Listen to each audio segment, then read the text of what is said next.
ಸಂಕೇಶ್ವರ ಪುರಸಭೆಯ ಉಪಚುನಾವಣೆಯಲ್ಲಿ ಸೋತಿದ್ದಕ್ಕೆ ಗೆದ್ದ ಅಭ್ಯರ್ಥಿಯ ಸೂಚಕನ ಮೇಲೆ ಕಾಂಗ್ರೆಸ್ ಕಾರ್ಯಕರ್ತರು ಮಾರಣಾಂತಿಕ ಹಲ್ಲೆ ಮಾಡಿರುವ ಘಟನೆ ಸಂಕೇಶ್ವರ ಪಟ್ಟಣದಲ್ಲಿ ನಡೆದಿದೆ. ವಾರ್ಡ್ ನಂಬರ್ 21ರ ಉಪಚುನಾವಣೆಯ ಫಲಿತಾಂಶ ಮಂಗಳವಾರ ಪ್ರಕಟವಾಗಿದ್ದು, ಚುನಾವಣೆಯಲ್ಲಿ ಬಿಜೆಪಿ ಬೆಂಬಲಿತ ಅಭ್ಯರ್ಥಿ ಗಂಗಾರಾಮ್ ಬುಸ್ಗೋಳ್ ಗೆಲುವು ಸಾಧಿಸಿ ಕಾಂಗ್ರೆಸ್ ಅಭ್ಯರ್ಥಿ ಭಾರತಿ ಮರಡಿಗೆ ಸೋಲು ಕಂಡಿದ್ರು.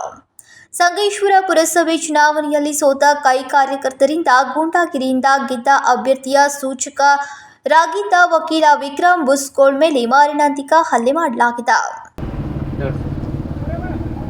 ಸರ್, ಎಲೆಕ್ಷನ್ದಲ್ಲಿ ನಾನು ಸೂಚಕನಾಗಿದೆ. ಅದು ಎಲೆಕ್ಷನ್ ಪಾರ್ಟಿಯವರು ಬಂದನ್ನು ಹೊಡೆದಾರೆ, ಹಲ್ಲೆ ಮಾಡಿದ್ದಾರೆ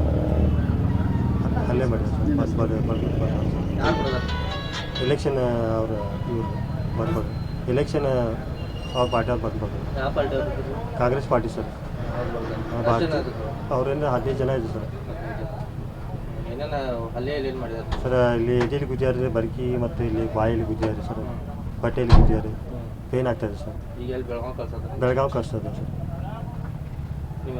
ನನ್ನ ಹೆಸರು ವಿಕ್ರಮ್ ಪರಶುರಾಮ್ ಬುಸ್ಗೋಳ್ ಸರ್, ಅಡ್ವೊಕೇಟ್ ಇದ್ದೀನಿ. ಬಿಜೆಪಿ ಬೆಂಬಲಿತ ಅಭ್ಯರ್ಥಿ ಗಂಗಾರಾಮ್ ಬುಸ್ಗೋಳ್ ಮಾತನಾಡಿ, ಮಂಗಳವಾರ ಫಲಿತಾಂಶ ಬಂದಾಗಿನಿಂದಲೂ ರೌಡಿಸಂ ಮಾಡ್ತಾ ಇರುವ ಕೈ ಕಾರ್ಯಕರ್ತರು ಮತದಾರರಿಗೂ ಬೆದರಿಕೆ ಹಾಕ್ತಿದ್ದಾರೆ ಎಂದು ಗೆಲುವು ಸಾಧಿಸಿದ ಬಿಜೆಪಿ ಬೆಂಬಲಿತ ಅಭ್ಯರ್ಥಿ ಗಂಗಾರಾಮ್ ಬುಸ್ಗೋಳ್ ಆರೋಪ ಮಾಡಿ ರಕ್ಷಣೆಯನ್ನ ಕೋರಿದ್ದಾರೆ. ನಾನು ಗಂಗಾರಾಮ್ ಗಣಪತಿ ಬುಸ್ಗೋಳ್, ಸಂಕೇಶ್ವರ.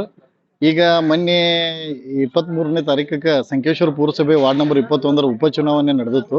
26ನೇ ತಾರೀಕಿಗೆ ಅದು ನಿನ್ನೆ ದಿನ ಅದರ ಫಲಿತಾಂಶ ಬಂದದ್ದು. ನಾನು ಅದರಲ್ಲಿ ಸ್ವತಂತ್ರ ಅಭ್ಯರ್ಥಿಯಾಗಿ ಜಯಗಳಿಸಿದ್ದೇನೆ. ನನ್ನ ವಿರುದ್ಧ ಅಭ್ಯರ್ಥಿಯಾದ ಭಾರತಿ ಅಪ್ಪಾಜಿ ಮರಡಿಯವರು, ಅವರ ಬೆಂಬಲಿಗರು ಸಂಕೇಶ್ವರ ವಾರ್ಡ್ ನಂಬರ್ 21ರಲ್ಲಿ ಭಯದ ವಾತಾವರಣ ಸೃಷ್ಟಿ ಮಾಡಿದ್ದಾರೆ. ಅಲ್ಲಿನ ಜನರಿಗೆ ರಸ್ತೆ ಬಂದ್ ಮಾಡೋದು, ಬೇಯೋದು, ಬಡಿಯೋದು, ಈ ರೀತಿ ಒಣ ಕಿರುಕುಳ ಕೊಡ್ತಾ ಇದ್ದಾರೆ. ನಾ ಈಗಾಗಲೇ ನಮ್ಮ ಸಂಕೇಶ್ವರ CPI ಸಾಹೇಬರಾದ ಅವಜಿ ಸರ್ಗೆ ಈಗಾಗಲೇ ಅದ್ರ ಬಗ್ಗೆ ಇನ್ಫಾರ್ಮೇಶನ್ ಮಾಡಿದ್ದಾರೆ. ನಿನ್ನೆ ಅವರು ಸೂಕ್ತ ಕ್ರಮ ಕೈಗೊಂಡಿದ್ರು. ಬಟ್ ಅದು ಯಾವುದೇ ರೀತಿ ಫಲಕಾರಿ ಆಗಿಲ್ಲ.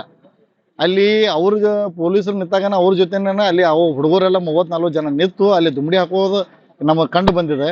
ಆದರೆ ಇವತ್ತಿನ ಬೆಳಿಗ್ಗೆ ನಮ್ಮ ಸಹೋದರಾದ ವಿಕ್ರಮ್ ಪರಶುರಾಮ್ ಬುಸ್ಗೋಳ್ ಅಡ್ವೊಕೇಟು, ಅವ್ರನ್ನ ಈಗಾಗಲೇ ಹರಿವತ್ತು ಬೆಳಿಗ್ಗೆ ಸಿಕ್ಕಾಪಟ್ಟಿ ಬಡ್ದು ಬಿಟ್ಟಿದ್ದಾರೆ.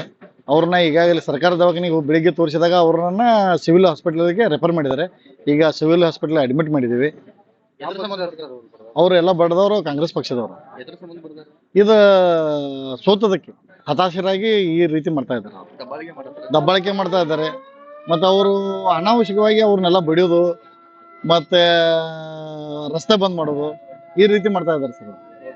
ಇನ್ನು ಗಂಭೀರ ಗಾಯಗೊಂಡ ವಕೀಲನನ್ನ ಬೆಳಗಾವಿಯ ಜಿಲ್ಲಾಸ್ಪತ್ರೆಗೆ ರವಾನಿಸಲಾಗಿದೆ. ಹಲ್ಲೆ ಬೆದರಿಕೆಗಳು ನಡೀತಾ ಇದ್ರೂ ಸಂಕೇಶ್ವರ ಪೊಲೀಸರು ಕ್ರಮ ಕೈಗೊಳ್ತಾ ಇಲ್ಲ ಎಂದು ಸಾರ್ವಜನಿಕರು ಪೊಲೀಸರ ವಿರುದ್ಧ ಕಿಡಿಕಾರಿದ್ದಾರೆ. ಸಚಿನ್ ಕಾಂಬ್ಳೆ, KMM ಕನ್ನಡ, ಹುಕ್ಕೇರಿ.